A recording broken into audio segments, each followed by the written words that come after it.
Hello, my name is Valer Igna, and this is my demo reel. Because my projects are outdated and I'm working alone, I simplify the workflow by sometimes jumping from script straight to gray animation. I don't think my old work is relevant for a detailed explanation in a demo reel. To create an effective demo reel, I decided to produce a short animation. Inspired by my nephew, I chose to animate an infant.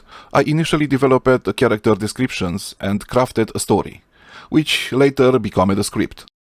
I shifted the focus to bring the characters in the 3D realm, starting with the sketches of the main character, a baby in a 20s, 30s style. I refined the design through multiple rounds of drawing, simplifying the character's approach by reducing hair and clothes details. I moved it to sculpting, using a simplified A pose of the character as a guide. The sculpting process was straightforward due to the character's exaggerated features, minimal clothes, and simplified body structure, composed mostly by basic blocks. Following the primary age loops that define the facial muscles of the character, I began the retopology process, starting from the eyes, then moving on the zygomatic muscles and the mandible. I simplified the topology of the body, using just the quads, rather than focusing extremely on the muscle definition.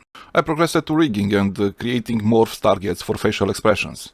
Following this, I focused on texturing and shading. Next, I modeled a simplified version of a grasshopper and a butterfly, as well as props such as a box and a baby pacifier. And according to the script, that was it.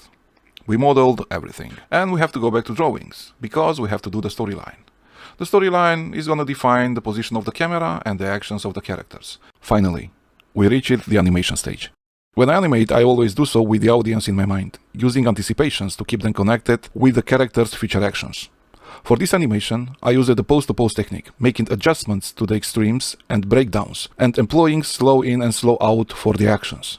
As you can see, I used stretching and squashing to emphasize the character's body weight and incorporated secondary actions when necessary. Another principle I applied was staging, which is evident in this scene, where the grasshopper is in the foreground and the character enters in the background. I aimed to move everything in the arcs to improve the credibility of my actions for the audience.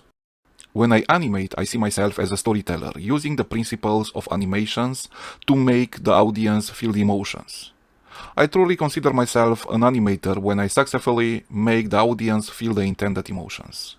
To assess whether I have achieved this goal, please review the short animation described in this demo reel. Thank you for your time, and thank you for your consideration.